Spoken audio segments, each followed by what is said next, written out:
Hello and warm welcome to टूसवाला जेई। So guys, जब मैं कमेंट बॉक्स चेक कर रहा था तो एक बच्चे का कमेंट आया कि सर मैं गांव से हूं, तो क्या मैं आईआईटी जेई का एग्ज़ाम निकाल पाऊंगा? क्या मुझे आईआईटी जेई की तैयारी करनी चाहिए? तो यार आज के इस वीडियो में इसी टॉपिक पर बात करने वाले हैं। क्या गाँव के जो बच्चे होते हैं क्या वो आईआईटी जेई का एग्ज़ाम निकाल सकते हैं? तो यार चलो इस टॉपिक पर बात कर लेते हैं। तो देखो, सबसे पहले ये बात आती है कि जो गांव के बच्चे हैं क्या वो आईआईटी जेईई निकाल पाएंगे? तो यार डेफिनेटली वो आईआईटी जेईई का पेपर निकाल पाएंगे, लेकिन कुछ चीज़ों का ध्यान रखना पड़ेगा। अब देखो, पहली चीज़ तो ये है कि तुमको एक चीज़ ये समझना है कि तुम्हारी जो प्रिपरेशन है वो गांव से है और तुम देना चाहते हो आईआईटी जेईई का एग्ज़ाम। तो देखो, पहली चीज़ तो ये है कि जो तुम्हारा 75% का जो क्राइटेरिया है वो पूरा होना चाहिए। 75% क्राइटेरिया जो बच्चे नहीं जानते हैं उनको मैं बताना चाहूँगा कि तुम्हारा जो 12th में मार्क्स हैं, 12th में तुम्हारे 75% मार्क्स होने चाहिए। कुछ बच्चे ये भी पूछ रहे थे कि सर हिंदी मीडियम से हूँ, क्या दे पाऊँगा? तो डेफिनेटली आप चाहे हिंदी मीडियम से हो चाहे आप इंग्लिश मीडियम से हो, दोनों बच्चों के लिए ये अलाउ है। Hindi medium and English medium दोनों बच्चे क्या है इस पेपर को दे सकते हैं। इससे कोई फर्क नहीं पड़ता है कि तुम्हारा मीडियम क्या है। तो पहली चीज़ क्या ध्यान रखनी है कि तुम्हारा 75% का जो क्राइटेरिया पूरा होना चाहिए, मतलब तुम्हारा 12th में 75% हो। दूसरा चीज़ तुमको ध्यान रखना है कि भाई जो तुम्हारा मीडियम है वो कोई भी हो, कोई दिक्कत की बात नहीं है, हिंदी हो चाहे इंग्लिश हो, कोई फर्क नहीं पड़ने वाला है, तुम पेपर के लिए एलिजिबल हो। जब आप इस पेपर के लिए एलिजिबल हो फिर आप सोचोगे भाई अब मैं इस एग्ज़ाम को दूं। तो नेक्स्ट पॉइंट हमारा आएगा कि प्रिपरेशन कैसे होगा, मतलब जो इस एग्ज़ाम की तैयारी है वो तैयारी कैसे होगी। सबसे बड़ा क्वेश्चन ये है कि भाई तैयारी कैसे होगी, क्योंकि एग्ज़ाम काफ़ी टफ है और इस टफ एग्ज़ाम को अगर क्रैक करना है तो सबसे बड़ा प्रश्न यही होता है कि भाई गांव से हैं तो कैसे इस एग्ज़ाम की तैयारी हम कर पाएंगे। तो बेटा इसके लिए देखो तुम्हारे पास अलग अलग तरीके के साधन हैं। अगर मैं तुमसे तैयारी की बात करूं तो तैयारी करने के अलग अलग तरीके हो सकते हैं। देखो, पहली तैयारी का तरीका हो सकता है कि तुम ऑफलाइन में कोचिंग कर लो, या फिर तुम्हारे पास दूसरा तरीका हो सकता है कि तुम ऑनलाइन किसी भी एजुकेटर का कोर्स ले लो। भाई ऑफलाइन में या तो कोचिंग कर लो या फिर किसी भी एजुकेटर का ऑनलाइन कोर्स लो, जो एजुकेटर तुमको पसंद हो। अब देखो, अगर ऑफलाइन में कोचिंग करोगे तो तुम ये मान के चलो आराम से तुम्हारा जो फीस की अगर हम बात करें तो फीस आराम से तुम्हारी 50,000 से 70,000 के बीच में लगेगी अराउंड, ये अप्रोक्सीमेट रहती है। अगर तुम्हारी सिटी क्या है काफ़ी छोटी है तो तुम मान के चलो कि भाई 40,000 से 50,000 के बीच में हो जाएगी। अब देखो, अगर तुम उसी जगह ऑनलाइन कोर्स लेते हो, जैसे तुम्हें पैसे की समस्या है, तुम भैया नहीं कर सकते हो, तो उस जगह तुमको केवल जो है कोर्स जो है 3,000 से लेके 5,000 के बीच में कोर्स मिल जाएंगे और आसानी से ऑनलाइन में कोर्स अवेलेबल हैं जहां तुम ऑनलाइन के थ्रू क्या है पढ़ सकते हो। तो ये जो प्रिपरेशन की बात थी ये तो तुम्हारी होगी कि भाई प्रिपरेशन अगर करना चाहते हो तो तुम्हारे पास तैयारी करने के लिए दो रास्ते थे, एक ऑफलाइन कोचिंग था, एक ऑनलाइन कोचिंग था, जिसको तुम ऑनलाइन कोर्स कह सकते हो। अब इसमें से जो तुम्हारे लिए बेस्ट हो, जो तुम्हारी कंडीशन को फेवरेबल कर रहा हो, तो उसके अकॉर्डिंग तुम क्या है जा सकते हो। अब नेक्स्ट पॉइंट ये आता है कि सर ये सब तो हमको समझ में आता है, लेकिन मेन जो क्वेश्चन है हमारा वो ये है क्या सिलेक्शन हो पाएगा। सबसे बड़ा क्वेश्चन है क्या सिलेक्शन हो पाएगा। ये सबसे बड़ा क्वेश्चन बच्चे का आता है कि सर तैयारी तो मैं स्टार्ट कर दूं, क्या सिलेक्शन हो पाएगा। तो बेटा सबसे बड़ा क्वेश्चन यही है। तो मैं तुमको यही कहूँगा, क्या किसी चीज़ की गारंटी 100% है? क्या किसी चीज़ की गारंटी 100% है?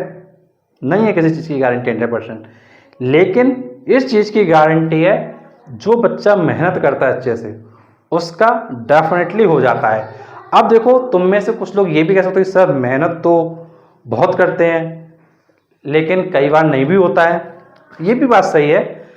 तो देखो, मेन चीज़ क्या है कि तुम्हारी जो मेहनत है, जो तुम्हारी मेहनत है वो तुम्हारे पेपर के अकॉर्डिंग होनी चाहिए। सिर्फ ये नहीं कि भाई तुम इररेलीवेंट कंटेंट पढ़ रहे हो। इररेलीवेंट कंटेंट पढ़ने से कुछ नहीं मिलने वाला। तुमको वो कंटेंट पढ़ना है जो तुम्हारे एग्जाम के लिए हेल्पफुल हो। और तुमको ये भी जरूर पता होना चाहिए भाई तुमको कितने अटेम्प्ट मिलने वाले हैं। जिस बच्चे को नहीं पता है उसको मैं बताना चाहता हूँ कि उसके अगर अटेम्प्ट की बात करूँ, अटेम्प्ट जरूर पता होने चाहिए। अटेम्प्ट्स की अगर मैं तुमसे बात करूँ, अगर तुमको NIT चाहिए, IIIT चाहिए, CFTIS कॉलेज चाहिए, तो इसके लिए तुमको देना होता है JEE मेन का एग्ज़ाम। क्या देना होता है? JEE मेन का पेपर।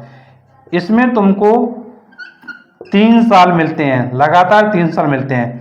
पहली साल जिस साल तुम 12वीं करने वाले हो, दूसरी साल जब तुम 12th कर चुके होगे, फिर तीसरी साल उसके बाद वाला साल। जिस साल तुम 12th पास होगे वो साल, 12th के बाद वाला साल और उसके बाद वाला साल। तो तुमको 3 साल JEE मेन के लिए मिलते हैं। और अगर तुम एडवांस का पेपर देना चाहते हो, अगर तुम चाहते हो भैया सर हम तो IIT ही लेंगे, नहीं तो नहीं करेंगे, तो आपको देना होगा JEE मेन के बाद JEE एडवांस का पेपर। इसमें आपको मिलते हैं 2 साल। पहला साल वो होता है जिसमें तुम 12th पास कर रहे होते हो, और दूसरा साल वो होता है जब तुम 12th पास कर चुके होते हो। तो पहला साल जिस साल तुम 12th पास करोगे, और दूसरा साल जिस उसके नेक्स्ट ईयर वाला। तो 2 साल ये तुम्हारे होते हैं।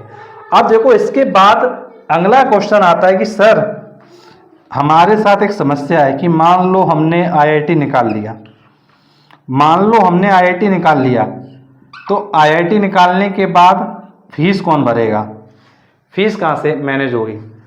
तो बेटा ये चीज़ तुमको सोचना पड़ेगा, ये चीज़ तो तुमको सोचना पड़ेगा। देखो, स्टार्टिंग में जब आपका अगर सिलेक्शन हो जाता है IIT JEE वगैरह में, तो देखो तुम्हारे पास अलग अलग तरीके के ऑप्शन है। पहला ऑप्शन है कि अब तुम लोन करवा सकते हो अपनी एजुकेशन के लिए, एजुकेशन लोन ले सकते हो।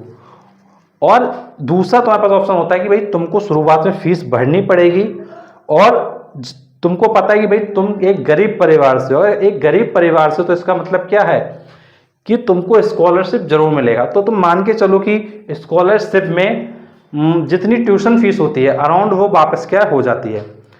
तो जो फीस होती है उसमें कई अलग अलग तरीके की चीज़ें ऐड होती हैं टोटल फीस में। तो टोटल फीस में जो ट्यूशन फीस होती है वो अराउंड क्या है, लगभग पूरी ट्यूशन फीस क्या है, वापस आ जाती है।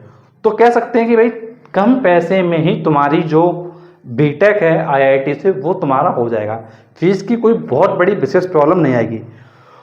और इन सब के लिए तुमको एक चीज़ ध्यान रखना है कि जो इनकम सर्टिफिकेट होता है तो वो क्या है, बनवाना पड़ता है।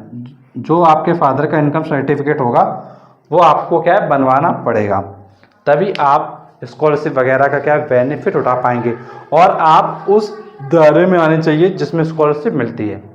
तो ओवरऑल तुमको मैंने ये समझाया कि भाई एक गांव का जो बच्चा है वो भी कर सकता है, लेकिन उसको मेहनत करनी पड़ेगी। अगर वो ये सोचता है कि ऐसे ही हो जाएगा, तो बेटा ऐसे तो नहीं होने वाला है, मेहनत तुमको करनी पड़ेगी। और IIT JEE डेफिनेटली निकाल सकते हो, कोई ऐसी विशेष बात नहीं है। और गांव के कई बच्चे होते हैं यार जो निकाल भी लेते हैं। कई तुम स्टोरी देख सकते हो जोश टॉक पे जाके, जोश टॉक पे जाके तुम देखो कई स्टोरी पड़ी हुई हैं। वहाँ पे न जाने कितने ऐसे गांव के बच्चे हैं जो IIT निकाले बैठे हैं, काफ़ी बच्चे हैं जो जिनका MBBS वगैरह में हो गया है, काफ़ी बच्चे हैं जो IAS वगैरह में। तो यार ऐसा नहीं कि तुम गाँव से हो तो कि तुम बेकार हो, ऐसा नहीं है। डिपेंड अब ये करता है कि तुम्हारी सोच कहाँ तक पहुँच सकती है। क्योंकि अब तुम खुद सोच के देखो कि आज की डेट में जो मोबाइल एक सिटी में एक पर्सन के पास है, सेम मोबाइल गांव में भी लोगों के पास है। किसी के पास 10,000 का है, किसी के पास 20,000 का, किसी के पास 25,000 का है। तो जब गांव में भी वो फैसिलिटी अवेलेबल है, शहर में भी वो फैसिलिटी अवेलेबल है इंटरनेट की, तो यार इंटरनेट ने तो चीज़ों को काफ़ी ईजी कर दिया है। अब तो तुम घर बैठे ही तैयारी कर सकते हो। बट मेन चीज़ वही आती है, अब तुम्हारी सोच तुमको कहाँ तक लेके जाएगी, अब ये तुम पर डिपेंड करेगा। अगर तुम सोच सकते हो कि भाई मुझको करना चाहिए, मैं करूँगा, मेहनत करूँगा, तो कर सकते हो। और अगर तुम ये सोच रहे हो कि यार पता नहीं गांव वालों का होगा कि नहीं होगा, तो ये तुम्हारा सोचना है, अब ये तुम्हारी सोच पे डिपेंड करेगा। तो ओवरऑल सिलेक्शंस होते हैं, अगर तुम करना चाहते हो तो डेफिनेटली करो। बस एक चीज़ ये ध्यान रखना कि मेहनत काफ़ी अच्छे से करनी पड़ेगी। अगर ये सोचो थोड़ा बहुत पढ़ के काम चल जाएगा, थोड़ा बहुत पढ़ के काम नहीं चलेगा, तुमको 6-7 घंटे 8 घंटे देना होगा पढ़ाई के लिए, तभी तुम्हारा काम चलने वाला है। तो तुमको सारी चीज़ें समझ में आई होंगी। अगर तुम्हारा कोई भी डाउट है, कन्फ्यूज़न है, कुछ पूछना चाहते हो, नीचे कमेंट बॉक्स में पूछ सकते हो। और जिन बच्चों ने अभी तक हमारे ऐप को इंस्टॉल नहीं किया है तो डिस्क्रिप्शन बॉक्स में जाके ऐप को इंस्टॉल कर लो, वहाँ पर तुमको क्या है फ्री स्टडी मटेरियल मिल जाएगा। और अगर फिजिक्स के लेक्चर चाहिए तो फिजिक्स के लेक्चर के लिए प्लेलिस्ट में जाओ, प्लेलिस्ट का नाम है हारे का सारा। इस प्लेलिस्ट में तुमको फिजिक्स के सारे वीडियोस मिल जाएंगे।